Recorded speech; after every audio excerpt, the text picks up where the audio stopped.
3 बच्चे और एक माँ ओवर ब्रिज के नीचे सड़क के ऊपर सोने पे मजबूर थी। आप लोगों ने वीडियो देखा और उसमें हमने हेल्प करने की, मदद करने की अपील किया था और आप लोगों ने 5 से 6 लोगों ने मदद भी किया था और वह मदद 2 ही दिन के अंदर उन तक पहुंचा दिया गया था। उनकी ज़रूरत की सारी चीज़ों को खरीद के हमने दे दिया था आप लोगों की बदौलत। उसके बाद होता क्या है, पता चलता है कि रेखा देवी जो सड़क के किनारे औरत सो रही है, ये गंभीर बीमारी से पीड़ित है। हमारे सामने एक ही प्रॉब्लम नहीं था, कई प्रॉब्लम था कि अगर हम हॉस्पिटल में भर्ती भी कराते हैं तो इसका देख रेख, सेवा, संस्कार कौन करने वाला है। हम लोग ज़्यादा से ज़्यादा कितना वक्त दे सकते हैं, भर्ती करा सकते हैं, बाकी उठाना बैठाना अपना काम छोड़ के, बहुत ही प्राइवेट नौकरी करने वाला छोटा सा आदमी, अब हम अपने बारे में क्या बताएं, कितना आदमी कोशिश कर सकता है। लेकिन पूरी ताकत हमने इस मैटर में लगा दिया है। अभी तक आपको बता दें, सबसे पहला चैलेंज था कि जो उसका पति 6 महीना पहले छोड़ के भागा हुआ है उसको पकड़ के लाए और उसके साथ उसको करे, ताकि वह कम से कम पैसा से लेके हर चीज से लेकर हम उसके साथ खड़े रहेंगे, लेकिन वह कम से कम देख रेख कर ले। अब हम लोगों ने पता लगाया कि वह हाटा में काम करता है और हाटा में काम करता है और वो कहाँ करता है और वह कौन शख्स है और हम उसे कैसे पहचानेंगे। तो आइडिया आया कि उन बच्चों को लेके चाहते हैं हाटा, और वह लेकर गए भी हम लोग साथ में। हमारे जो कुछ स्टूडेंट रहे हैं वो लोग हमारा साथ दिए और हम लोग हाटा में जाके 2 घंटा लगभग ढूंढे। पूरा ढूंढने के बाद तब जाकर बच्चे ही पहचाने कि यह मेरा पापा है, तब हम लोगों ने पकड़ा उसे और आप लोग वीडियो के माध्यम से देखा भी। अब उसको मनाना जैसे लग रहा था कि मैं क्या बोलूँ आप लोगों से, उसको कितना प्यार से मनाकर तब लेकर आया। फिर मैं तुरंत एम्बुलेंस बुलाकर, एम्बुलेंस बुलाने के बाद आपको बता दें कुछ लोगों के मदद से उसको हॉस्पिटल तक पहुंचाया। हॉस्पिटल पहुंचाने के बाद बारिश आ रही थी, हॉस्पिटल पहुंचा दिया। उसके बाद फिर मैं दोबारा उन सबको पैसा से लेकर जो भी मदद आया था उन तक पहुंचा दिया।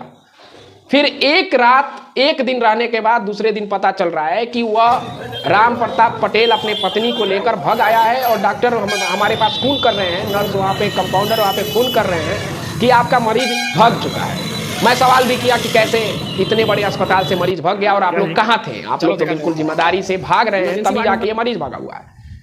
लेकिन सुबह जब मैं अपने काम पे जा रहा था तो हमने रास्ते में फिर वही देखा, वह तीनों बच्चों वही सड़क पे और फिर वो महिला उसी सड़क पे, और बच्चे हमें देख के लगे चिल्लाने, भैया भैया। तो मैं देखा और पूछा क्या बात है, कैसे तुम लोग यहाँ पे आ गए हो जब हॉस्पिटल तक हम लोगों ने पहुंचा दिया था तुम लोगों को। बच्चे बोलते हैं राम प्रताप पी के आया, हमको मारा, तो हम लोग टेम्पू पकड़ कर आ गए कसिया और वो भाग गया है। मैं बोला किधर भागा है, बोलते हैं सब इस रास्ते से, अभी भाग के गया है। फिर गाड़ी पे उनको बैठाया अपने बाइक पे और फिर दौड़ाया, चारों तरफ देखा कसिया में, तब जाके वो बंदा मिला। फिर उसको मारने का तो पूरा मन कर रहा था, लेकिन मैं क्या कर सकता हूँ, हम लोग हाथ नहीं उठा सकते हैं। लेकिन अगर मेरे आप जगह पे रहते तो आप यकीन मानिए कि आप जो है ना क्या कर देते, मैं अब क्या बोलूँ। फिर भी मैंने सब्र से काम लिया और उसको बोला कि चलो मेरे साथ, लेकर आया। पुलिस के मदद से फ़ोन किया चौकी इंचार्ज साहब के पास, 100 नंबर पुलिस बुलाया मैंने, 112 डायल किया। उसके हेल्प से लिखित करवाया कि अगर तुम भागते हो तो उसके जिम्मेदार तुम होगे, अगर इसे कुछ भी होता है तो। वह अंगूठा लगवाया। अब अंगूठा लगवाने का क्या फ़ायदा हुआ, वीडियोग्राफी भी कराई गई और उसको थाने पर उसका वीडियो भी भेज दिया गया ताकि यह दोबारा भागे नहीं। कानूनी के मदद से उसके दिलों में खौफ तो डाल दिया गया कि ये भागेगा नहीं। कल फिर हम 15 अगस्त था, फिर भी दोबारा अस्पताल पे जाके उसका मदद किया, जो जरूरत थी उसको पूरा किया गया। पता चला कि ये अभी तक जांच भी नहीं कराया है, ब्लड जांच नहीं कराया है, अल्ट्रासाउंड नहीं कराया। तो आप लोग के मदद से, आप लोग के दुआ से जल्द ही जल्द उन बच्चों को भी उनके जगह तक पहुंचा दिया जाएगा और ये अब रेफर करके हॉस्पिटल पहुंचने वाले हैं BRD। आज ही के दिन हो सकता है कि ये लोग जाए। तो उम्मीद करते हैं आप लोग जो भी हेल्प करना चाहें तो प्लीज़ आपसे रिक्वेस्ट है, आप लोग हेल्प कर सकते हैं। फिलहाल में अब हेल्प जो आप लोगों ने किया था वो 4 दिन पहले ही उन तक पहुंचा दिया गया था। बाकी अभी बहुत दिक्कत हो रहा है कुछ पैसों को लेकर, लेकिन कोई बात नहीं, आप करेंगे तो भी ठीक है, नहीं करेंगे तो भी हमको तो करना ही है, क्योंकि हमने हाथ डाल दिया है और हाथ डालना ही है। क्योंकि मेरा दिल नहीं मानता है किसी परेशान को, किसी तकलीफ में कोई व्यक्ति है, कोई भी हो, A to Z, किसी भी जात धर्म का हो, कोई भी हो, मैं बस तकलीफ देखता हूँ।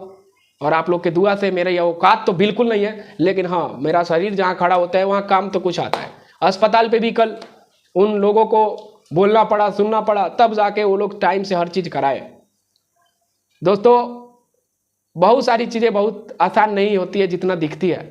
इसके पति को क्या बोलूँ मैं, ऐसे लग रहा है मेरा वो लड़का है, उसको इतना तरीके से ट्रीट करना पड़ रहा है, पोलाना पड़ रहा है कि बाबू तुम्हारा साइन हो गया है, अब छोड़ के भागोगे नहीं, तो नहीं भाग रहा है, लेकिन उसको हमेशा समझाना पड़ रहा है। हाँ वो चीज़ें और जो इन एक हफ्ते में जो चीज़ें हो रही है वो हम ही जान रहे हैं, और हमारे जो 4-5 हमारे स्टूडेंट हैं सोचिए वो साथ दे रहे हैं कि ये बच्चे जान रहे हैं, ये लोग जान रहे हैं। खैर आप लोग अपना हेल्प जो भी डोनेट करना चाहते हैं आप इस QR कोड पे भेज सकते हैं, नहीं करना चाहते हैं तो वीडियो को शेयर कर सकते हैं। आप देख रहे थे द राइट न्यूज़। जय हिंद।